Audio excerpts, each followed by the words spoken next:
Welcome everyone. Today's video finds us over here in Siem Reap, and right behind me is this humongous man-made lake. It's kind of right here in the middle of the old capital city. We're going to go look, right after this, we're going to look at a temple that was 12th century, built by Jayavarman VII, I believe. We're going to look at Banteay Kdei. Now, it's a smaller temple as far as these go. It's smaller than Angkor Thom and Angkor Wat, and it's built, though, in the same styling of that from the 12th century. What's right here behind me, though, is kind of a nice little place. This is the Sarang, I think is how you say it, but this is kind of a hidden little place. So if you want kind of a cool place to come and see the sunsets, you can see it right here. And you can sit out here and look, and the sunsets will be right behind you. It's not as popular as places like Angkor Wat, so this is definitely a place to come. So let's look around here and then we'll go check out the temple.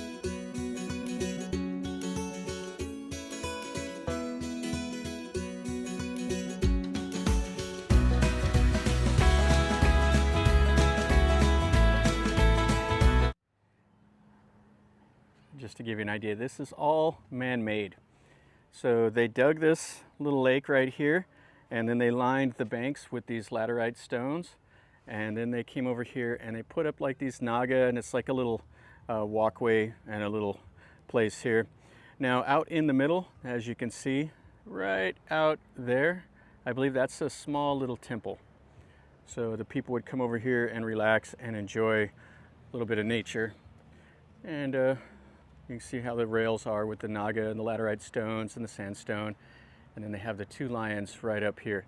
And this is just right across the road from the temple we're going to go look at.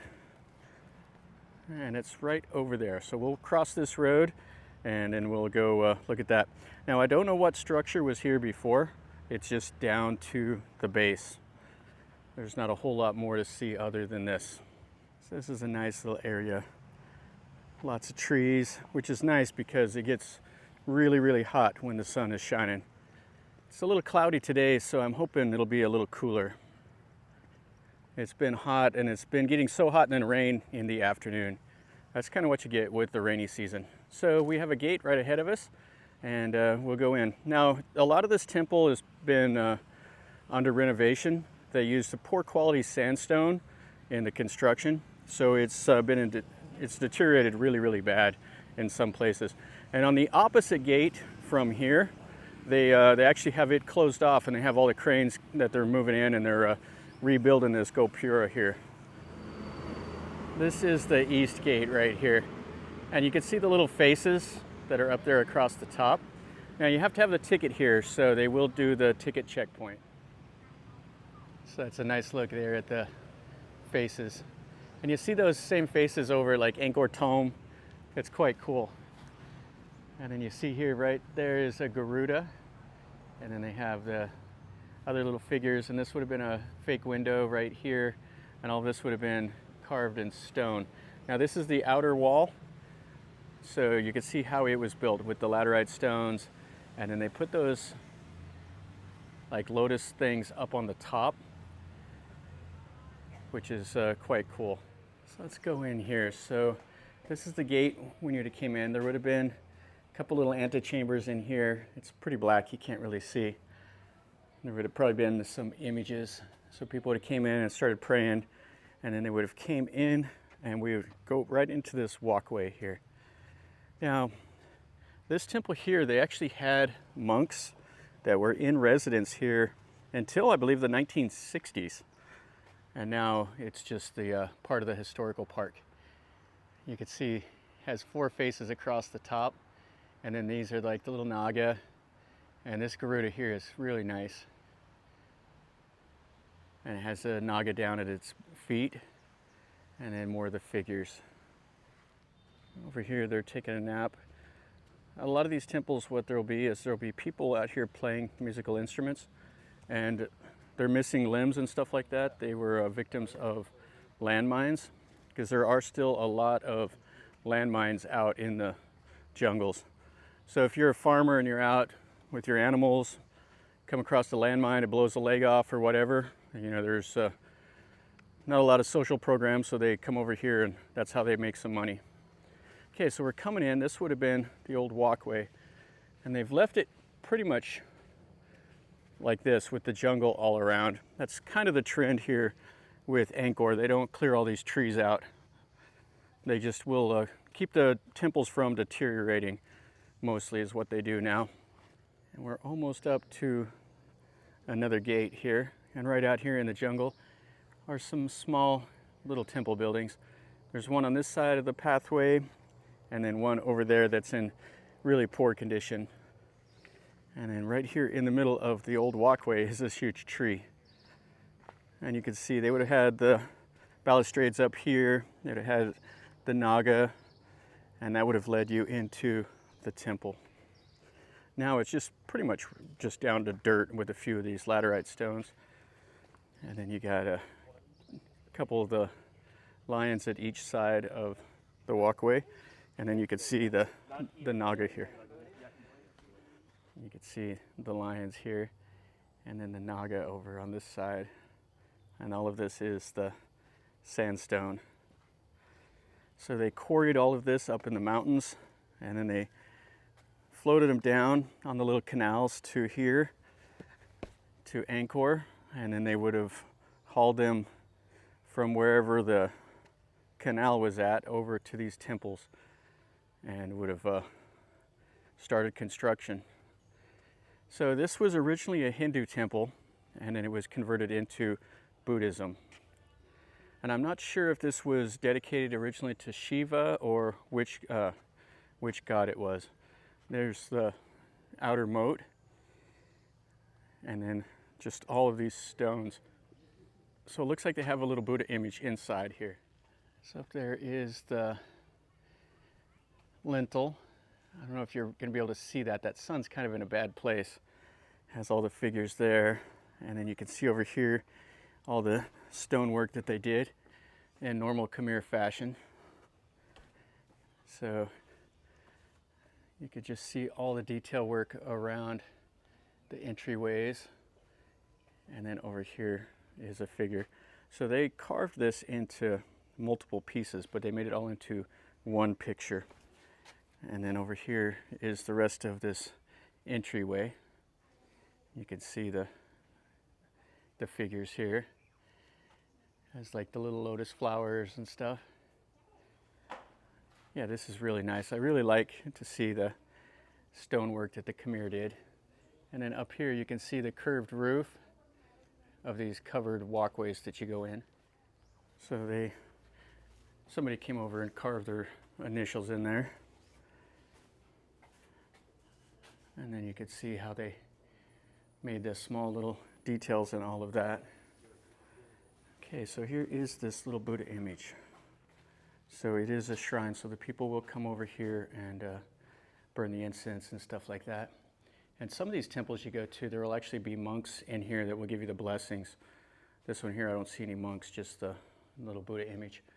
But you can see how they built this. So they have the columns here, and then they put these little cross beams to give it extra stability. And they've put carvings of like Garuda on the corners up there, and just so much detail, all the tops. It's quite amazing how much work they put into all of this. You can see all the fine detail that they put in here. And you can see where they've tried to fix that crack that goes up that big huge column. And some people were over pretty recently. The incense is still burning. Okay, so let's go through here and let's go into the main part. So you have all the little stuff here for the shrine. There's all detail work all through every little square inch of wall space has been carved in some way. Okay, so here we are. We're into the inner part of the temple. So again, we have another walkway with the naga. You can see they came in and tried to support that head, but it still has fallen off. They put some metal in there. And then we have a library here, and then we would have had some more libraries over on this side also, and they're all just down to the bases. You can see how they constructed this rail. So they've carved all of that. They put all the detail in here. And then this naga, it looks like they've tried to do a couple things to keep it from falling off. But this balustrade right here is just the tail of the naga. And then this is where we came in. You can see all the just amazing stonework that they did. And this would have been covered here, but it's all collapsed off. And it looks like this building here, they didn't use one solid piece of stone. They cut the blocks and then they fitted the blocks together and made it into the column. Would have been a lot easier to build that away instead of the one solid piece. Okay, so you can see the archway up at the top. It's kind of collapsing. They've shored that up a little bit with some wood there. We'd have had a freestanding figure right here, but it's just the feet now. And then here's one of the nagas. Looks like a 9-headed naga. And then we'll go in here. So there's not as much stonework visible here, what they've tried to restore. Well, we do have this little figure. And then over here we have another one, but it's kind of being propped up by that piece of wood.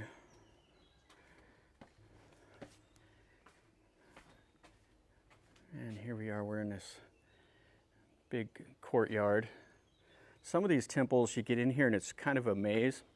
This temple isn't near as big as some of the other temples. Like Angkor Thom and all of those are just cavernous and you just kind of wander around. This one here, it's much smaller. But look at this right here. Hopefully you'll be able to see that. And all these columns have all of these figures carved into them. And then they have some more over here. Oh yeah, this is really nice. They just carved that right into that sandstone. So we have these two figures here also. So we have that. And then some more right there. So we can see this red sandstone here with all the carvings. Now, right there you can see where one of the pieces of sandstone kind of cracked off. To put this in perspective, now we'd have water jets and computerized equipment. You could draw a pattern, put it into the computer, and the water jets would cut all of this for you. This was all hand chiseled by a guy just right there with a little hammer, and he would sit there and pluck away at this to get that exact shape that you wanted to see. They didn't use concrete forms or anything like that. It was just manual chiseling. And they did it on all of this. So there'd be millions of hours of work just in the stonework. So you can see what was the most important thing for the Khmer was their temples.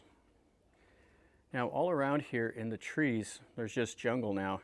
But back in the day, there would have been houses, there would have been canals, there would have been everything here. The houses, even the royal palace, was just made out of wood. The only thing that survives from that era are these religious buildings, because they made them out of stone, because they wanted to leave a lasting legacy. So we're going into the center prong now. You can see some more of the figures. They didn't do very much repair here as far as restoration. They're kind of a little rough around the door frames and stuff like that. But you can see the condition of a lot of this sandstone.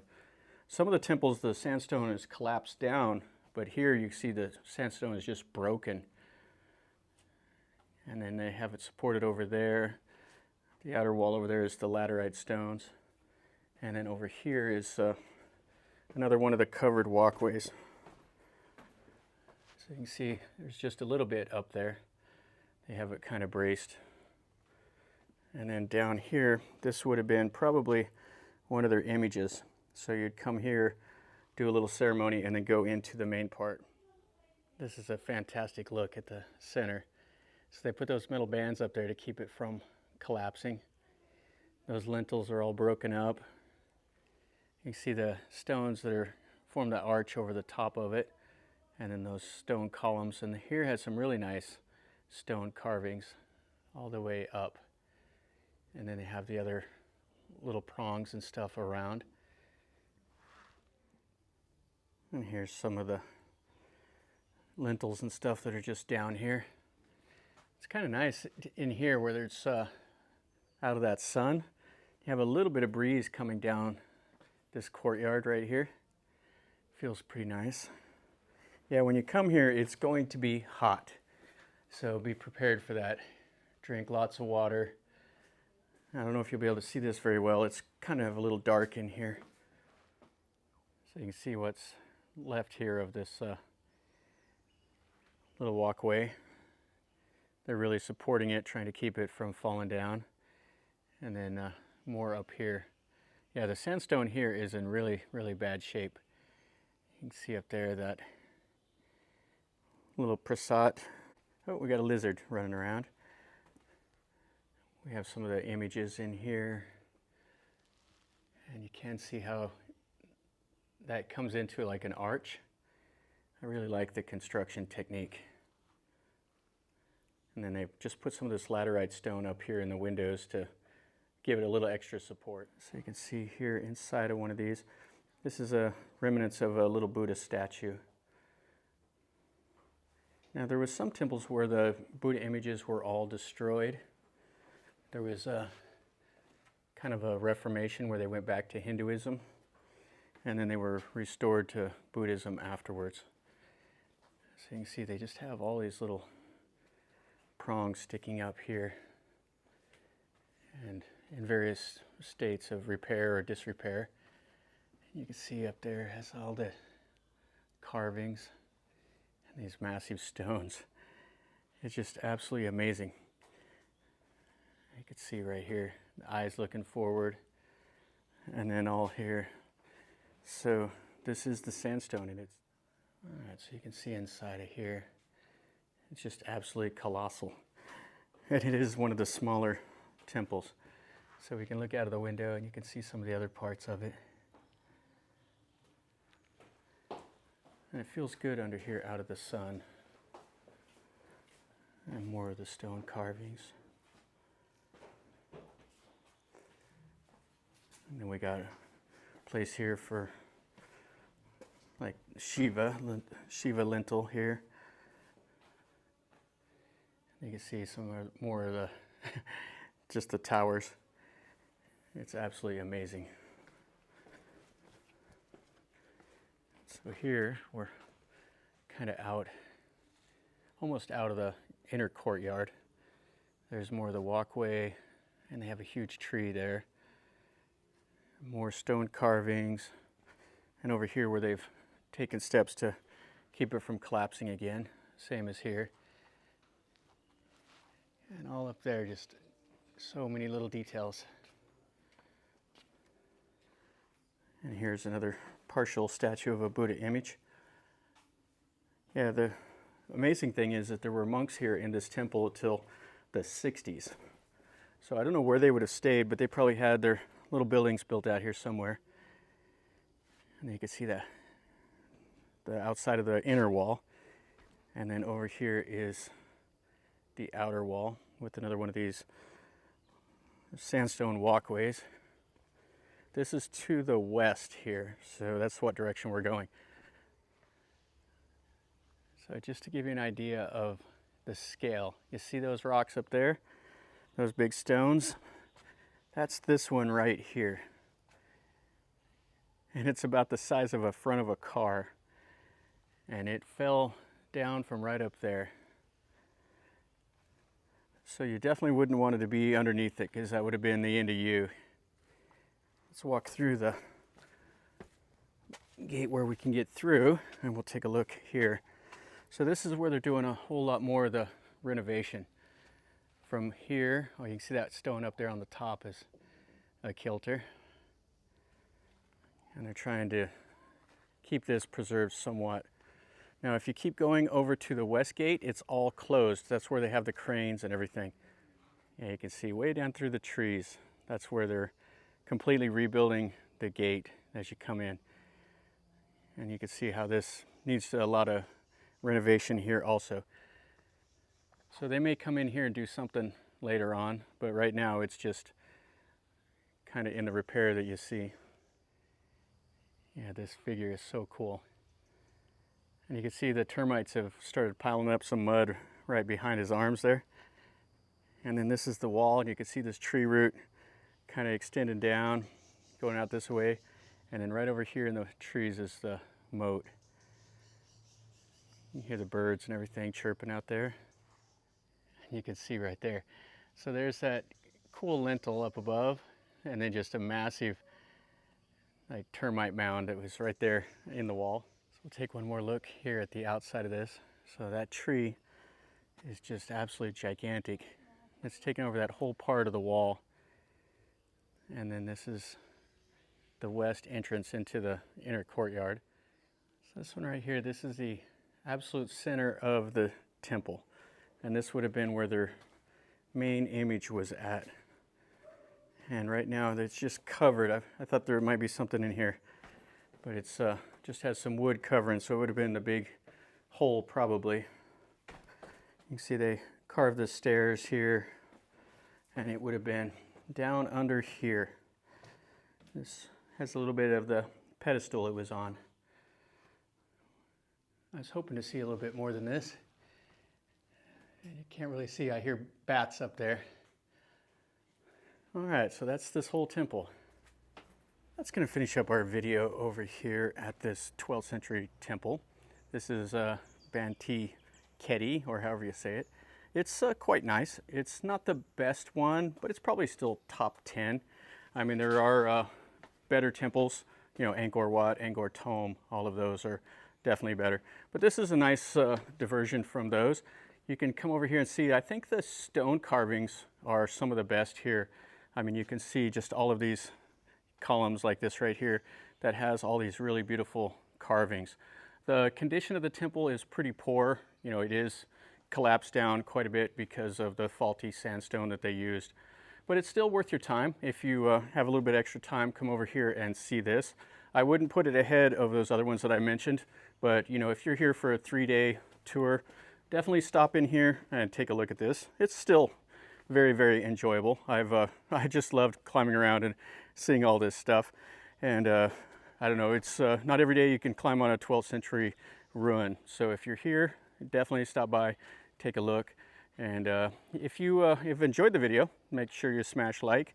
If you're new to the channel, subscribe. And if have any questions or comments, let me know. If you know more about this temple, tell me down in the comments. That way everybody can read about it and learn a little bit more.